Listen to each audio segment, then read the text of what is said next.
seconds charged in King's death, sits at the table. King waits while Grants has a long talk with another inmate.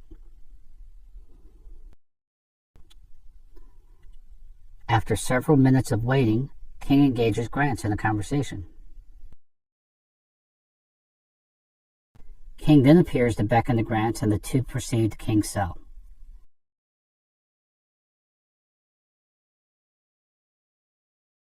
As they enter the cell, Grants closes the door behind them.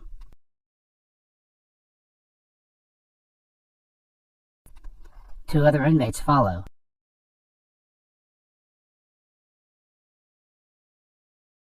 And as they enter, it appears they are attempting to contain someone.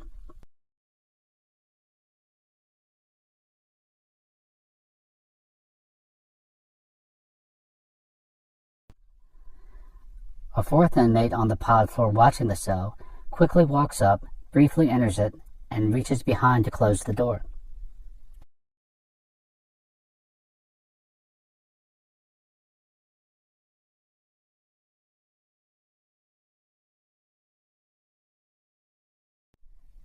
Three inmates exit and stand outside the entrance to the cell, leaving King and Grants inside with the door closed.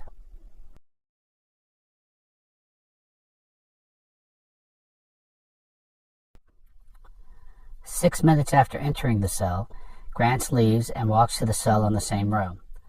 One of the other inmates closed the door to King's cell.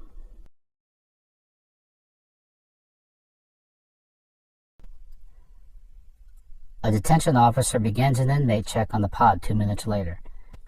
He walks past the lower row of cells without looking into any of them, then proceeds up the stairs to the upper row, where one of the inmates who went into King's cell appears to direct him to another cell past King's.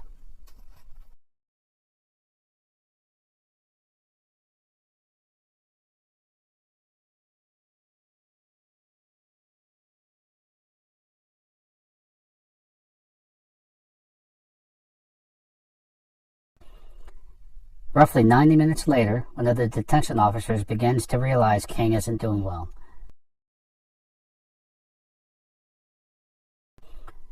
Eventually, the officer and two others carry King from his cell.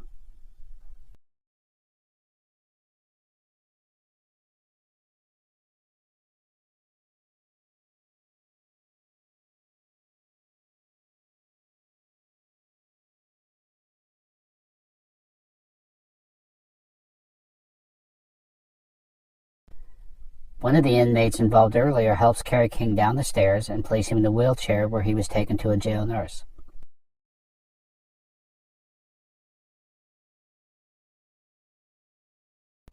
There, King struggled to remain conscious. The nurse called for an ambulance. By then, King, who was overweight and asthmatic, gasped for air and was sweating heavily. He told paramedics on the way to Duke Hospital he had been stomped and choked in the jail, a medical examiner later reported. King died in the emergency room. The autopsy report said his face was swollen from blows that helped trigger heart failure. He was 34, the father of 3 children ages 10, 13, and 15.